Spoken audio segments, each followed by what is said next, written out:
Hi everyone, this is another video. This is the 10-year edition of the Settlers of Catan, Die Siedler von Catan from Cosmos.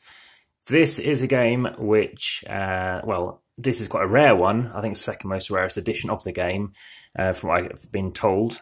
But this is kind of the single most game that has spawned so many of you probably wanting to watch this, YouTube in general, many new websites and playing modern board games and its prevalence today.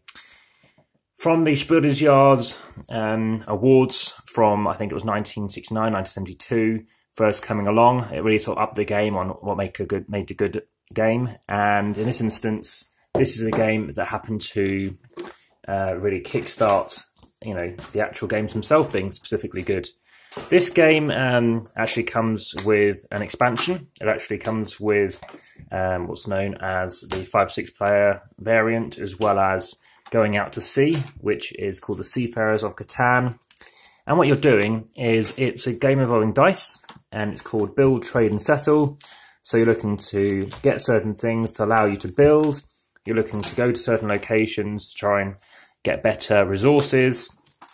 And then you're looking to get victory points by building, stretching out, and allowing you to build some more. So lots of things that you can do. This won't look very familiar because it is, you've got these 3D pieces as well. So a bit of a treat to see something different. What you're going to be doing is laying these pieces out, and there is a standard setup you can do. I'll just show you some as an example. So you chuck all these hexes out, and we'll just chuck out a few just to give you an example. And what you're going to do is you're going to go what's known as a snake draft. So if there's 3 players, let's just chuck out a couple more. What you're doing is you're going to pick which tile you want to go to first. And then obviously massive tournaments around this game as well.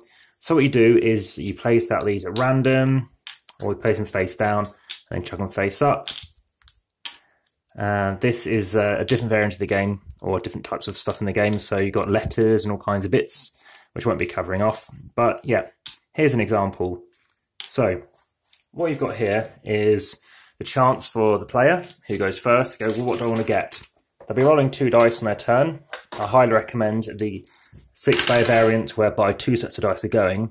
And what happens here is 9 will generate a resource. So the first player goes, well, okay, well, based on the fact it's 1 to 12, what you learn at school, what you want to do is try and get something close to 7, because you're more likely to get something. So 6 and 8, that's what's in red, it's much more likely. So let's say red's going to start, and they place something here. The second player then gets to play something, and they go, all right, well, that's quite close to it. Blue goes, and then you go in reverse order. That's what snake draft is. So then blue goes, right, let's go, well, 9's nearby, and then white gets to go. White goes for a 5, and the red goes last and goes here. So in this instance, what they're putting down is just like houses, and what they're going to do is get cities. If you get a city, it lets you double the production. So if you're getting 1 resource, you're now going to get 2. Now, when you're playing, you'll be given something like this, which basically tells you what you can get. So if you're producing brick and you're producing wood from, say, the forests, you can build another bit of road. Why is road important? Well, as you move out, what you want to be doing is connecting it up and trying to reach another place which is nearby. If you can get 2 spaces away, it allows you to build again. So that's really good, because then you can start getting the resources relevant to actually getting out another town. Another town means you're producing more stuff, and that's like your engine. You produce more and more stuff until eventually you want to build a city. These are victory points, so you want to get to 10. As soon as you hit 10, you win. There are other things in the game that can give you victory points. They include outright things from the cards, and you can get it because when you can play certain things, you can actually get points from, saying, having the longest road. So if you've got the longest route, that can give you the points. And there are some other ways you can get victory points too. So here are some various things. Again, this is the German edition, so there is some text in there too, and basically saying certain abilities that you can go for. Comes a very nice box in this particular one as well. So here are the cards, for example, that you can trade with. And you're saying, well, I can't show you what I have, but I'll give you 2 wood or 2 brick for 1 wood. Now, this game is very famous, potentially you might say in certain circles, for saying wood for sheep, which of course is a bit of a naughty phrase. and that's the game progresses. So in terms of that layout I talked about, it looks something like this. And you're trying to build out and go across certain places. Now this box and this particular version of the game, I still haven't played with yet. And one thing I can't find is where the little road markers are. I can't see where they are. But yeah, just giving you a gist of what you can do. And what you don't want to roll is a 7. If you roll a 7, you're rolling the robber. The robber means then they can steal from you. If you've got more than 7 cards, you're going to have discard down to half of your cards. There is rounding effects in that as well. But that's just a quick overview on how to play the Settlers of Catan, what's now known as Catan. It is the highest, most popular, and what's the phrase? It's the most owned game on Board Game Geek, but very close to it by a very different margin is Pandemic. And again, that same kind of small margin again. It's about 130,000 copies. Of course, not everyone's a Board Game Geek. They is Carcassonne. And a bit far off behind that, like 98,000, is Seven Wonders. But only Pandemic and Seven Wonders are in the top 100 on Board Game Geek. And based on plays as well, it's those two that are really dominating. Although I think Carcassonne still does pretty well. This does still have its fans, and I see it play frequently. Having said that, there are still people who've been gaming for years, and they still say, "Oh, I still haven't played Catan yet." So, yeah, there are a number of games since that have this kind of mechanism, which is called, in this instance, 3X, which is explore, expand, and exploit. But exterminate, which is the 4X, is what you see in games such as the Scythe. So actually you're looking to eliminate somebody potentially, or at least have quite a lot of conflict. In this game, the conflict's just around trying to stop people from going to certain locations.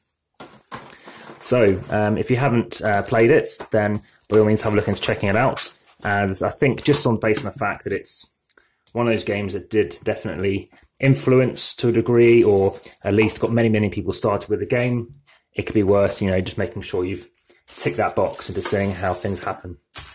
But yeah, it's straightforward. It's very much family orientated.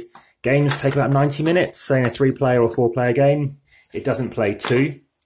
There is a game called Rivals of Catan, which I'll be doing a video for, which we do very much like, and it's one of the highest rated versions of the game.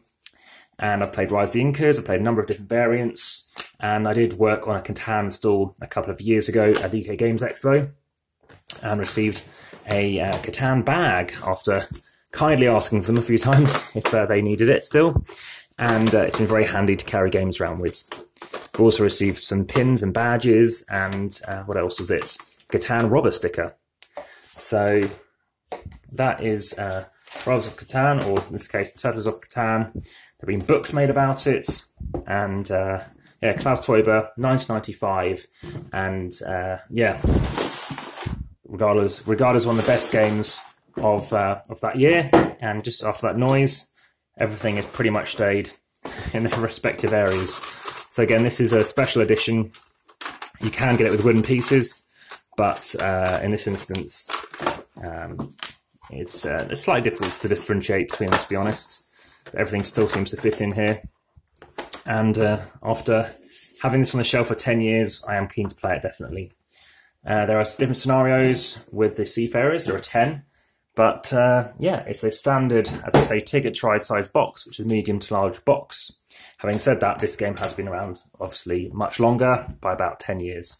So, that's how much it weighs. It's obviously got different components into it, which are very nice. I think I'm going to do it this way. It is a game that you don't really want to have going around. And with some of that paperwork in there, 1.4 kilos. So thank you very much for watching, and I look forward to seeing you on the next one. Support the channel and subscribe. Thank you very much. Goodbye.